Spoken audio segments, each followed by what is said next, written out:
ஆர்மனாவர் கூறுவார், எங்களுக்கு இந்த சரீரம் கிடைத்தது இறைவனை வணங்கி முறைப்படி இறைவனை வணங்கி முக்தி இன்பம் வரும் பொருட்டே ஆகும். அப்ப இந்த வசனத்தை நாங்கள் எடுக்கின்ற பொழுது எமக்கு இந்த சரீரம் கிடைத்தது. அப்ப எமக்கு என்று சொல்லுகின்ற பொழுது நாம் யார்? எமக்கு இந்த சரீரத்தை தந்தவன் யார்? ஏன் இந்த சரீரம் நமக்கு கிடைக்கப்பட்டது? ரெண்டு கேள்வி. முறைப்படி வணங்கி என்றால் முறைப்படி வணங்குதல் என்றால் என்ன? அடுத்தது முக்தி இன்பம் வரும் பொருட்டே. அப்ப முக்தி இன்பம் என்றால் என்ன? இப்படி ஒரு 3-4 கேள்விகள் இந்த ஆர்மனாவலருடைய இந்த வசனத்திலே வருகின்றன. அப்ப எங்களுடைய சைவ சமயம் ஒன்றுதான் பிறப்பின் நோக்கம் என்ன என்று சொல்லி கூறி வைக்கின்ற ஒரே ஒரு சமயம் சைவ சமயம். அது என்ன கூறுகின்றது? நாங்கள் பிறந்ததன் நோக்கம் முக்தி இன்பம் வரும் பொருட்டு என்றதுதான் சைவ சமயத்தினுடைய உயிரிய கொள்கை. அப்பொழுது நாம் யார் என்கின்ற ஒரு வினா அது இருந்தது. அப்ப எனது உடல் என்றால் இந்த உடல் யார், எனது என்று சொல்லுகின்ற அந்த நான் யார்.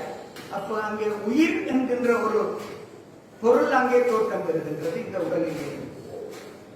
அப்ப இந்த உடலே எங்களுக்கு தரப்பட்டது இறைவனை அடைகிறது. அதற்கான தடை என்ன? அந்த இறைவனை அடைவதற்கு எங்களுக்குள் இருக்கின்ற தடை என்ன? அந்த தடைகள் தான் பாசம்.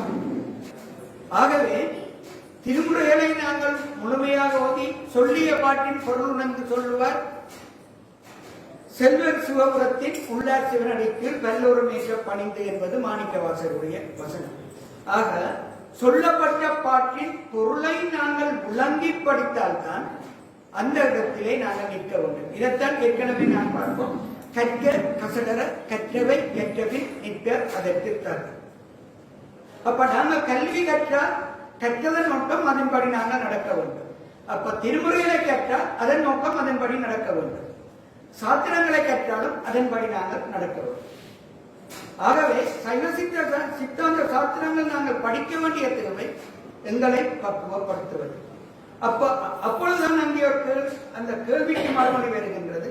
பசு என்றால் என்ன, பதி என்றால் என்ன, பாசம் என்றால் என்ன என்ற ஒரு கேள்வி அங்கே எங்களுக்கு வருகின்றது.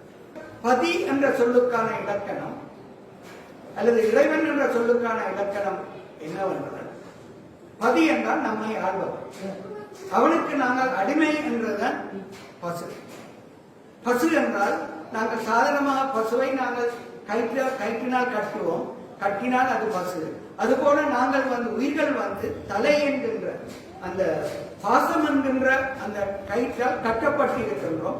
அதனால எங்களை பசு, உயிர்களை பசு என்று சொல்லி சைவ சித்தாந்தம் கூறும். பந்தித்து இருத்தல் பசு, பந்தித்தல் கட்டுதல். அது எது கட்டுது? ஆணவம் கண்மம் மாயை என்கின்ற முப்பொருள் கட்டுகின்றது. ஆசை, பொறாமை, இந்த போன்ற எங்களுடைய நாங்கள் செய்கின்ற வினைகள் திரும்ப திரும்ப எங்களை உள்ள அதுக்குள் அழுந்தி இவையெல்லாம் இந்த மாயைக்குள் நாங்கள் அழுந்தி இவையெல்லாம் எங்களை கட்டுகின்றது.